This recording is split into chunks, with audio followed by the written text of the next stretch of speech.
All right, what is up, guys? What up? If you are seeing this on Demio or Facebook or wherever, drop the fire emoji. If you can, maybe spell out fire, because I know sometimes people are like, I don't know where the fire emoji is.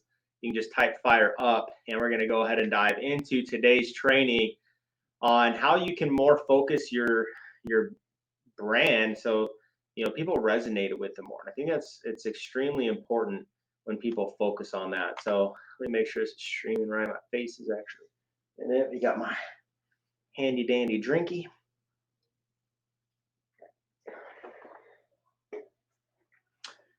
All right. Anyways, I'm going to go ahead, and if you are on Facebook, this is just going to be a conversation. I want you guys to engage as much as possible. And if this is your first time watching anything I do, I'm always making sure that we are engaged and we're getting content going between each other. And the whole point of anything we ever do inside of Marketing with a Purpose group is that we're creating training and we're giving feedback to each other. So we market with a purpose and we actually get things done and we grow our business a little bit more together and we make more money. So hopefully you guys are not upset about that. So obviously I wanted to talk about building a brand that resonates with people. And it doesn't matter how big or how small your brand is, your entire focus should be on making sure that you have a brand that is connecting with people. So I'm gonna give you guys 3 simple yet effective tips to be able to do that. So if you're excited about this, go ahead and let's see some fire coming in. Drop some hearts, whatever you can drop, whatever you can make happen. I can't see Facebook. Make sure it's working, but it is what it is. Let's go ahead and dive into this. I can see some of the comments, which I think should be helpful enough. We're going to get this thing freaking rocking. What's up, Savita? So now starting off, when it comes down to any brand, trying to build a brand that resonates with people is one of the most difficult jobs for any company. But there's obviously a few ways we're going to talk about that. It's going to help you guys stand out a lot more strategically when it comes down to your brand and it comes down to standing out from the rest of the crowd. Because remember, no matter what you have, it's a very high likelihood that somebody else sells the same exact type of product or service, maybe a little bit different, but what's going to separate them from working with you versus working with your competition? So that's what you have to be the differentiator inside of your business. So number one of the best ways to have a strong brand is through defining what your values are. And that's what's the number one thing is values. And if I have someone who I know has strong, similar values with a product or service, I'm more likely going to work with them because it's values that I resonate with. So defining your values and making sure that you're obviously sticking to them. And that's where we talk about core values. If you have core values as a company, as whether it's hiring people, whether it is products or services, when you have strong values, people are more likely to work with you, especially if they know what they are. For instance, an outdoor climbing brand, a clothing brand will use their core values and their company's values to make decisions based on the impact it's going to have on the environment. So when they're getting ready to launch new products, they're making sure that the impact of the environment is less because one of their core values is making sure that they have a minimal impact on the environment in a negative manner.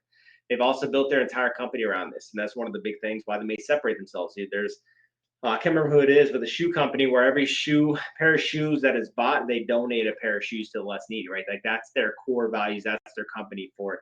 And that's what they have.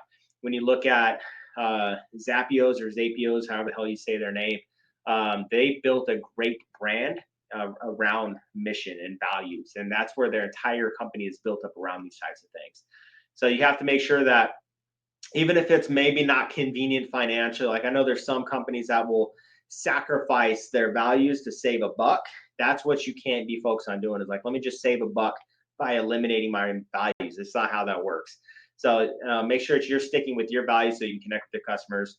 And in order to have a successful business, they need to be able to trust you and know exactly what you stand for and that they can rely on you, right? So number one is values. If you know that you need to get some better values, or at least maybe you have values, but you need to put them down and talk about them a little bit more, just type values in the comments. Say, hey, I've got, I need to talk about them more. And that's completely okay for that to happen. Sometimes we just don't know that we need to market them. And that's one of the greatest ways that if you guys go, you can't anymore, but my, my 6 or 8 week social media marketing course, it's no longer available really to anybody. But that's one of the things you talk about is talking about your core values as a company or what you represent. First time watching from the Netherlands. Well, welcome. Welcome. Definitely. I see that comment in there. Sorry it's taking me a minute to get it. Welcome. Super glad you guys are here. Now we got people from the Netherlands. We are now an international training company. So, all right, number two, if I can find the slide. Number two is customer feedback. This is a great way to be able to connect with people and your brand, because a company that provides great feedback to their customers back and forth, and you have that transactional mode of communication we always talk about, that your company success is going to be defined obviously by your customer success. That's why it's very important that you ask for reviews. You get feedback from a client, either typed up reviews, Google reviews, video reviews, whatever the case may be. When you have proof from current customers that you're having like success with what you're doing, you're helping people, other customer feedback that's being generated where people are looking at it and they see those reviews, they see the feedback, they're gonna be like, man, this is someone I have to work with. So it's important also to be open to feedback from things that maybe don't go well. And that's where, like, I believe that if someone comments something negatively, like, go ahead and drop your guys' industry. We have a lot of people inside the insurance industry. So if someone inside of insurance, is trying to market and someone comes back with something negative, or they have something negative that they say, it's great to not delete it like some people do. Real estate agents are horrible at this. They always just like delete comments and block you from the page. It's such a great opportunity for you to have customer feedback that you can resonate with and you can understand and take into consideration for your business. So it's a great thing that you guys should be doing, is make sure that you're using customer feedback. And obviously before any big decisions, you should have a core demographic that you deal with in your customer base that you need to maybe bounce some things off of. This is something I do personally if I'm about to offer a product or service, or even if I have clients that have websites. I'll talk to my own customers, say, hey, give me some feedback on this website, what you think.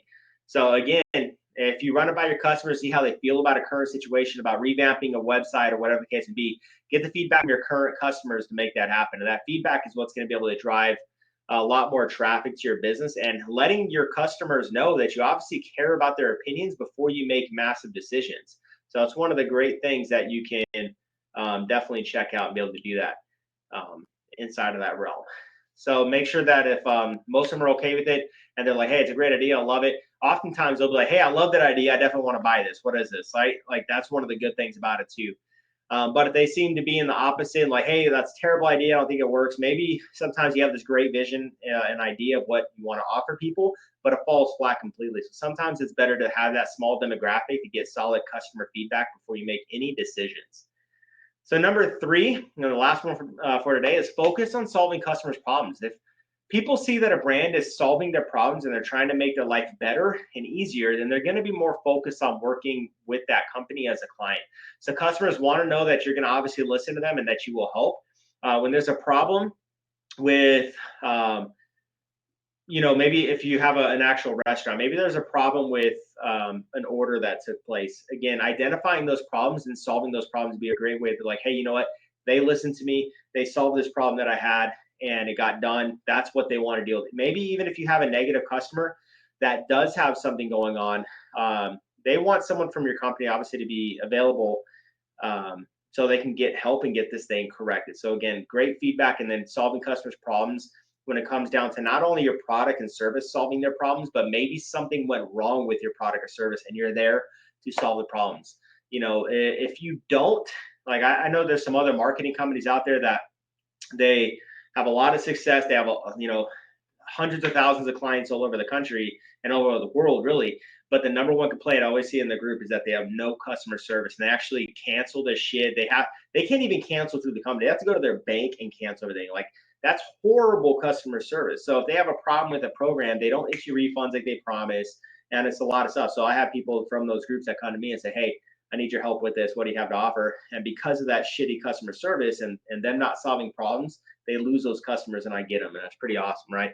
So again, make sure that you're solving problems with your product or service for that customer. And then also if they have issues with your product or service, that you solve those problems immediately and get them taken care of.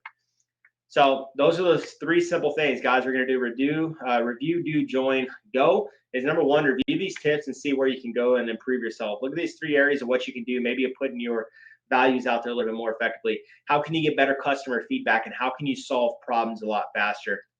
Find the ways and implement those tips and write them down, make it happen. Join my free group if you're not in there already. And then lastly, go to my website, schedule a free consultation. We can talk a little bit more about what you need help with. It's not sales pitch on that call. I don't work with everybody, but maybe there's some areas I can give you some help with. So anyways, if you guys got some value from it, go ahead and drop value in the comments. Just let me know we did a good job. And then if you want to see more stuff like this, make sure you register for our Wednesdays, our weekly Wednesday trainings that go from anywhere 10 to 20 minutes max usually. And then if you have certain things you want to get trained on and actually learn more about, just let me know. You can shoot me a DM or an email and we will get that going. So anyways, guys, hopefully you all have a great one and I will chat with y'all soon.